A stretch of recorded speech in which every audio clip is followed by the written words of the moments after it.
एक और गुजरात के महानगर वडोदरा के विकास पर लगातार सवाल उठ रहे हैं। गुजरात के मुख्यमंत्री भूपेंद्र पटेल हो या प्रदेश भाजपा अध्यक्ष सीआर पाटिल हो, लगातार कह रहे हैं कि वडोदरा का विकास पीछे रह गया है। और इसी बीच भारतीय जनता पार्टी के नेता खुद अब खुलकर सामने आ गए हैं कि पार्टी में सब कुछ ठीक नहीं चल रहा है। वडोदरा का विकास क्यों नहीं हो रहा है, ये खुलकर अब भारतीय जनता पार्टी के नेता खुद बयान कर रहे हैं। उनका कहना है कि उनकी बातें नहीं सुनी जा रही है।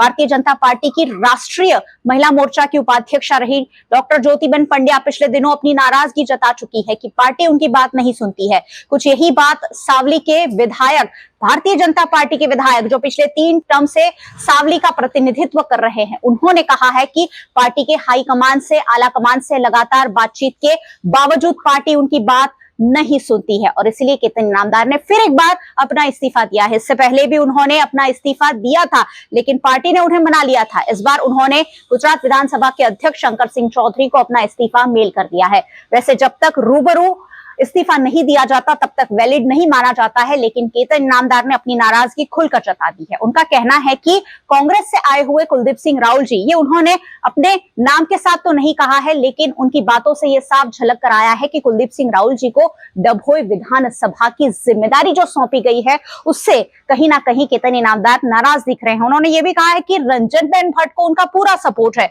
रंजनबेन भट्ट को जिताने की वो कोशिश जरूर करेंगे, लेकिन कुलदीप सिंह राहुल जी को लोकसभा की जो जिम्मेदारी भारतीय जनता पार्टी ने दी है, उससे केतन इनामदार नाराज दिख रहे हैं और खुलकर पार्टी से बगावत करते हुए साफ साफ आज मीडिया के सामने कह दिया है कि भारतीय जनता पार्टी में सब कुछ ठीक नहीं है और उन्होंने अपनी नाराजगी हाईकमान तक पहुंचा दी है। आइए सुनते हैं क्या कह रहे हैं केतन इनामदार।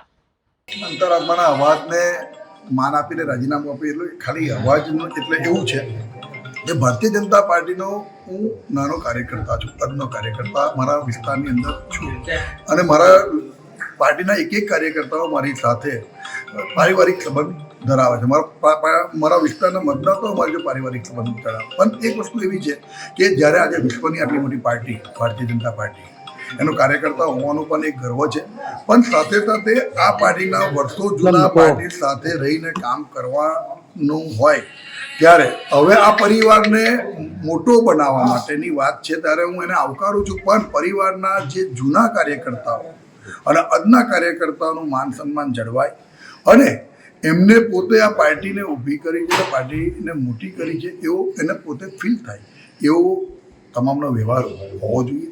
મને પોતાને ઘણી વખત એવું લાગ્યું કે ભાઈ કંઈક કરતાં કંઈક, મારા પોતાની વાત કરું તો કે મને એવું લાગ્યું કે કંઈક કરતાં કંઈક મારું મન નથી માની રહ્યું અને બીજું કે મેં મારી વાત ઉપર સુધી પહોંચાડવાના પૂરેપૂરા પ્રયત્ન કાયમ કર્યા છે, પણ કંઈક કારણસર તો આ વાત ભાજપ એક કેડર બેઝ પાર્ટી છે, શિસ્તની પાર્ટી છે અને હાલ જે આ રીતના રાજીનામા અને અસંતોષ, સંસદની ટિકિટ, આપનું રાજીનામું, એવું જણાય છે કે ભાજપમાં કેડર બેઝ પાર્ટી છે, શિસ્તની પાર્ટી છે।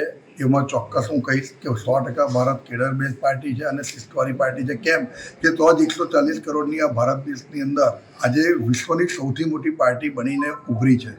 દેશના વડાપ્રધાન આદરણીય નરેન્દ્રભાઈ મોદી સાહેબ, ગૃહમંત્રી અમિત શાહ સાહેબ અને કેન્દ્રીય નેતૃત્વ અને પ્રદેશનું નેતૃત્વ ખૂબ સારું કામ કરી રહ્યું છે। પણ મેં કહ્યું ને કે ઘણી વખત નિર્ણયોમાં લેવાતી વખતે કોઈનું માન સન્માન જાળવીને એ નિર્ણયને આગળ વધારીએ અને એ નિર્ણયને બધાને દૂધમાં સાકર પડી જાય એ રીતે એકબીજા જો હળીમળીને કામ કરીને પાર્ટીને હજુ વધુ મજબૂત બને એવા પ્રયત્ન પણ આપણા મોદીઓએ કરવા જોઈએ। ભૂતકાળમાં પણ આપ રાજીનામું ધરી ચૂક્યા છો, તો આ વખતની આપની સ્ટ્રેટેજી શું હશે? જો મેં મારું રાજીનામું ભૂતકાળમાં પણ અધ્યક્ષશ્રીને મેલ કર્યો હતો અને આ વખતે પણ મેં અમારા વિધાનસભાના અધ્યક્ષશ્રીને મેલ કર્યો છે।